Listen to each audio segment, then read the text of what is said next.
Guys, please guys, do a favor for your boys. Go and subscribe to my channel. Let's get this channel to 100 subscribers. Guys, I am reacting to Andrew Tate and Muhammad Hijab. Andrew Tate just become a Muslim, so all the Muslims are happy for him. So let's see how he become a Muslim.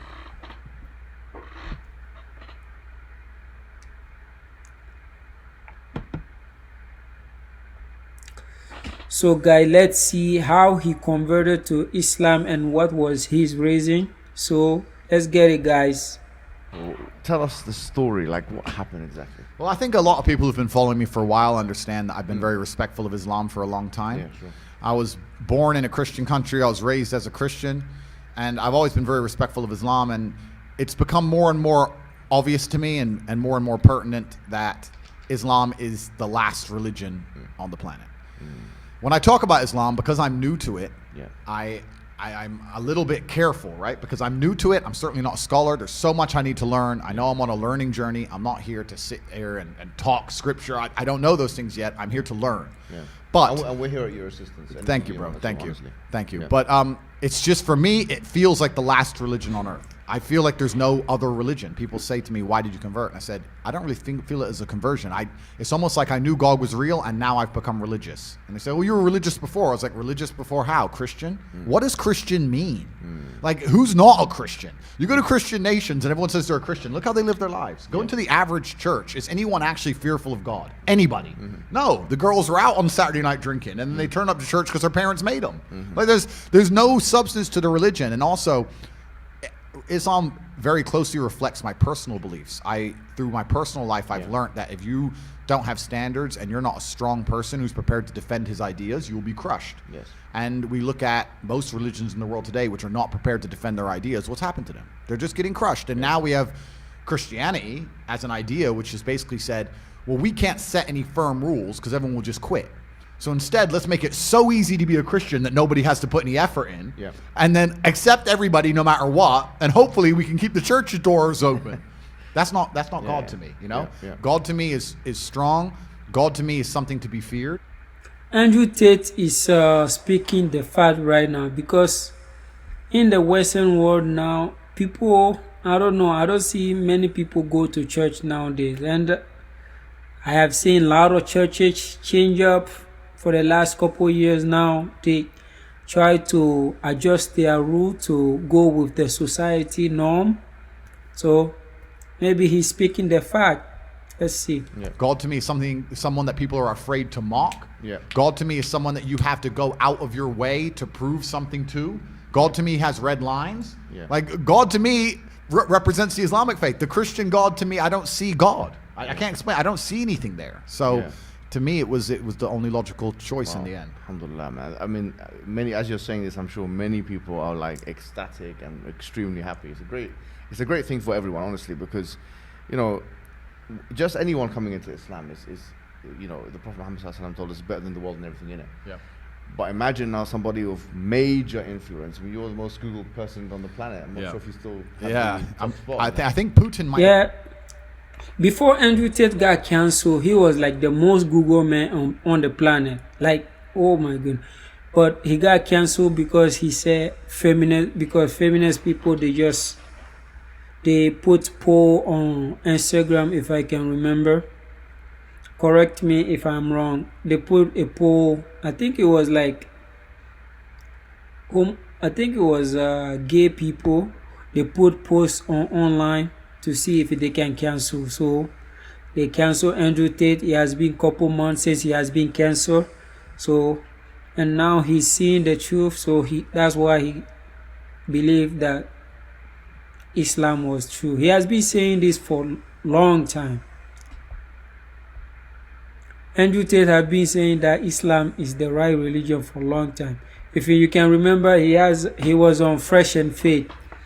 He was saying that if he can bet, if any religion was like a stock market, if he will bet on any religion, he will bet on Islam. So this is not new. I think he always believed in one God, but he just realize it right now that That's the only way. And some people, a lot of Muslims are thinking too now, because the whole entire world is judging him. So he's trying to go with the Muslim, so that, Muslim, they support each other. They will stand up for their brothers. So you don't know, only God knows. So you don't know his reasoning or anything. Beat me as of last week, but I think it's between me and Putin at the moment. But I don't want to lose to Putin. Look, Putin's the big G. I don't want more enemies. Like it's fine, Vladimir. You can have it. I never thought I'd hear you saying that statement. Yeah. Putin beat me last year. Right? Yeah, Last week. I think we're certainly the most Googled. But no, it's definitely something beautiful, and a lot of people have. You'll be surprised at how many women as well. Like, because obviously the accusations of misogyny and stuff, which, but a lot of women, alhamdulillah, especially in the Muslim world, they're absolutely happy. In fact, let me tell you a story. Andrew Tate was cancelled because people thought he was misogynistic toward women. He's brainwashing the young boys' mind to treat women, to disrespect women. So Just before I came here today, one particular woman, I can't remember her identity, but she's working as a school teacher in London. And actually, my friend told me that she was kicked out of school because they had this campaign against you in the schools. I'm not sure if you're aware of it. I've seen, this was part of the cancellation. I did know about this. Yeah, so in British schools, they said, if you say anything good about if you say anything good about this person, or you have to be reported or prevent anything. And if you say anything, you have to kind of combat his extremism or whatever it may be, right? So because when you became Muslim, she abstained from doing that. She said, I can't really do that because, Islamic laws, and it's backbiting, and it's got honor in Islam and so on. And unfortunately, they fired her from the position. Wow. So you can see that this is the level of encroachment we're talking about here. So, and this shows you that the level of fraternity that exists, and not only the fact that when you're looking at Twitter or whatever social media, it's not a representation of what's really happening on the ground. Of course, and I mean that's crazy to hear. And what's most crazy is, the fervor behind this idea that I'm somehow extremist is truly clown world. Like, I've sat as a professional and analyzed my content and understood which things can be taken out of context and which things were said in a way perhaps they shouldn't have been said before I was massively famous. But we have to sit here and understand that if you take anybody on the planet and give them 7 years of YouTube and then they decide and they blow up big, you're going to be able to find 30 to 45 seconds of clip across all those years that can be taken out of context, right? Yeah. And it's truly crazy because they sit and say, oh yeah, but the young boys are watching your stuff and they don't truly understand all of it, and there's nuance that's missing. And my argument is very simple. My argument is, well, one, you're taking small clips out of context, and two, there's not a single piece of content on the internet that a 14-year-old boy can't misunderstand. Name someone who's producing content on the internet that you would be 100% happy for a 14-year-old to drill artists, and so they say that. I mean, I live in an area I'm not going to mention the names of the artists, but they're talking about going to this person's house and killing him. And killing him in the middle of a knife crime epidemic. Yeah. We have Lil Nas twerking on having sex with the devil in his music videos. Really? Like, we're going to sit here and talk about how children can be impressionable young children, and I'm sitting there saying there's no way I'm the worst person on the internet. That's not why they deleted me. The difference for them is, as you've mentioned, on those fronts, it doesn't matter to them because it's like, okay, they're consuming our hedonistic products or whatever it is. That doesn't change their worldview. Whereas what you're saying is ideological now. You're challenging the status quo of the LW, of the liberal world order. You're challenging second-wave feministic notions. You are challenging some liberal notions. You are challenging ideas, commonplace ideas of tolerance. And George Orwell said it very well. He said that the more a society moves away from the truth, the more it hates people who speak it. Absolutely, and you're right. And I think even the basic things I teach, because some people have said to me, Andrew, all you teach about is personal responsibility, motivation, working hard, getting up and doing the right thing. I said, those are the things they're most afraid of.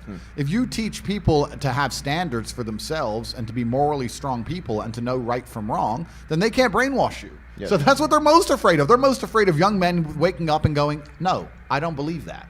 You have to believe it. No, I don't believe it. I don't want to. And I want to go do this. I want to go to the gym and be strong, or I want to believe X, or I want to be a moral person. They genuinely have a problem with baseline morality. Yes. Yeah. Understand? some people recognize when I converted to Islam that there was a time I was an atheist. There was a time when I was atheistic. Yeah. And the reason I am now so absolutely certain that God is real is because I've seen evil. I've seen shaitan. I've seen it. When you see enough evil, you realize there must be an equal and opposite force. And there are people out there in the world today doing the work of the devil, genuine demons who are trying to destroy the baseline morality that's inside of all of us. We're all born. I think he might saw the shaitan in the nightclub. That's exactly the Islamic understanding. When he was hanging out with all those bitches. Goodness. You're born with an innate belief, receptivity to believe in one God. Yeah. And then that is corrupted. In fact, there's a prophet, hadith of the prophet where he says, كُلُّ مَوْلُودٍ يُولَدُ عَلَى الْفِطْرَةِ. Every born child is born upon this initial goodness. فَأَبَوَاهُ يُهَوِّدَانِهِ أَوْ يُنَصِّرَانِهِ أَوْ يُمَجِّسَانِهِ. And then his father and mother or his parents, they socialize him into Christianity, Judaism, Magiism. So the idea is that everyone is born with this initial goodness. That's very true. Like, that's that original sin stuff, dude. I don't believe that shit. Can you imagine a baby, a newborn baby? He haven't done anything yet, and he's born with sin. I can't imagine that shit, man. I don't believe that shit. Because can you imagine some baby? They don't. Once they are born, they can't even come to this world. They will die. So that means if he has the original sin, that means when the baby die, he's gonna go to hell. Guys. And this initial will or want to believe in God, one God. And then, as you mentioned, I mean, it's what you're mentioning here is profound, because you're mentioning a central doctrine in Islam.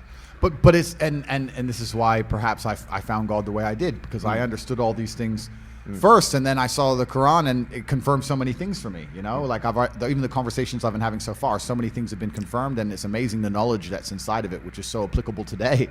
For an old book, right? It's supposed to be old, but it seems so timeless. But it's truly amazing. But you're totally right. And the baseline morality, I don't think most people understand that when they're doing this under the guise of tolerance, when they're saying be so tolerant that you no longer believe in right from wrong, they're not doing that to make society a better place. They're doing that to empty your brain so that you have no resistance to the slave mind programming. They want to get you to a point where if they tell you the sky is green, you look at with your own eyes and you see blue, but no, the sky is green. That's what they want. Yes! You have to have nothing in Tell your brain them, that can Andrew prevent Tate, that. If you have God, they want to brainwash us. This is right and wrong. If you have personal They responsibility, don't want if you have us to be able to tell the if you're a difference person who from sticks right up for and what he wrong. believes, all that's bad to them. They want all of that gone so they can tell you the sky is green. And I don't want to say too much because I don't want the stream to end, but they're going to tell you something much worse than the sky is green. They're going to tell you something else. Dude, and they are already telling us. I remember when I was Now you can't mention that group, so reading a particular book by this guy called Jeremy Bentham, who became the spiritual forefather of J.S. Mill, who is the father of social liberalism of today. And I remember reading this because it was so powerful, because it linked to something I read in the Quran. He said that you have two gods.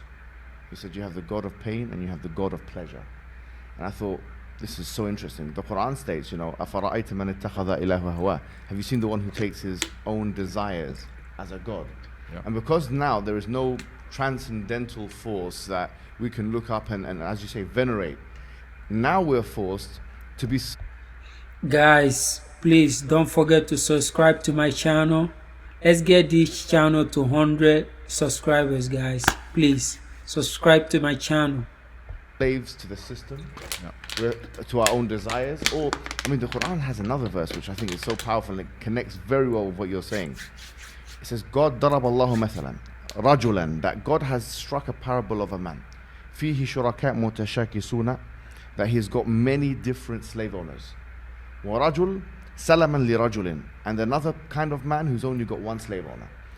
God is basically telling us in the Quran that you've got one example of one individual who's got multiple slave owners and another one with just one. It says, هل يستويان مثلا, are they the same? So here the idea is, as Rousseau said it, he's a liberal philosopher, he said that man is born free but everywhere in chains. this is the order, because if you don't have that God to worship, then you're going to end up having to worship to everything else. And the whole part of the shahada which you took, which is ashhadu an la ilaha illallah wa ashhadu anna Muhammadan Rasulullah, the true meaning of that, la ilaha illallah, is that there is no God worthy of worship except for one God. Yep. Which means that your desires or the system or these people that want to control us, the problem is they're not worthy of worship. The only one worthy of our subordination and submission is the creator of the heavens and the earth. There's no one else. I agree, and I completely agree, and I've agreed with this for the longest time. You know, I've never been to like a music concert, and people ask me why, and I said, I just look at it and I feel embarrassed. I look at someone up on a stage dancing around, and I look at hundreds of thousands of peasants in the crowd. Just yeah. I'm like, it's I feel cringe. It's like secondhand embarrassment when I see these festivals and everyone's losing their mind, or these music concerts. I genuinely feel embarrassed for the people who go, because to me that is a form of worship. Like, you can listen to the music at home for free. You don't have to wait in that line and stand out in the cold. Like, I don't know. Perhaps it was a bit extreme, but I've always known that they're trying to give us false idols to some degree. And when I speak to atheists, they go, I don't believe in God. But they've signed up so hard to the liberal woke agenda. They're as religious as anybody, but they're just believing in the wrong things. They're believing in degeneracy, and they're believing in the work of the devil. So humans always need something to believe in. And it's a great thing you said about your own desires. It's like, one guy I was talking to since my conversion says, it's interesting that somebody with everything, all the Western world, everything somebody could want, has now converted. And I said, yeah, because even before my conversion, I understood that hedonism is a black hole, and you can never fill it. You're never going to be able to have enough girls to be happy with girls. You're never going to be able to have enough money to be happy with money. You're never going to be able to, drink enough to be happy with drinking. Like, it's a black hole, and you can pour endless things down it, but you'll never fill it up. And you need to have some degree of self-respect. And I've always been a very disciplined person. I've never made mistakes, but certainly, the higher power is going to give you more satisfaction in your heart than